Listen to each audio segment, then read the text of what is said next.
నిజంగా బాబా జీవిత చరిత్ర చెప్పడం, బాబా లీలలు చెప్పడం, ఎక్కడెక్కడ కేకలేశారో దాని వెనకాతల దృష్టాంతాలు ఏమిటో, ఏ స్థాయిలో వేశారో చెప్పవలసి వస్తే ఏ మామూలు మాటలా, సామాన్యమైన విశేషం అది. అంతటి మహాపురుషుడైన. అందుచేత మసీదులోనే ఉంటూ ఉండేవారు. అప్పుడప్పుడు చందనోత్సవంలో పాల్గొనేవారు, అప్పుడప్పుడు హిందూ ఉత్సవాల్లో పాల్గొనేవారు. ఇటు శ్రీరామనవమి వేడుకలు అయ్యేవి, అటు ఆ వేడుకలు అయ్యేవి. ఎవరైనా తన దగ్గరికి వస్తే అల్లా మాలిక్ అనేవారు. ఉన్నారు కదా బాబా మాకేమిటి లోటు అంటే ఆయన అనేవారు అల్లా మాలిక్, అల్లా మాలిక్ అనేవారు.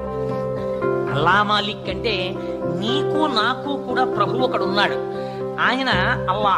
అల్లా అంటే నామరూపాలతో మీరు ఏ రూపంతో పిలవండి, నేను చెప్పాను కదా అది బ్రహ్మము. నేను శివుడు అంటారు, వేరొకరు కృష్ణుడు అంటారు, వేరొకరు శ్రీ మహావిష్ణువు అంటారు, వేరొకరు అల్లా అంటారు, వేరొకరు ఇంకో పేరుతో పిలుస్తారు. ఏ పేరుతో పిలిచినా అది బ్రహ్మం. నామరూపాల స్థాయిలో దెబ్బలాడుకోవడం అసహ్యకరమైన విషయం.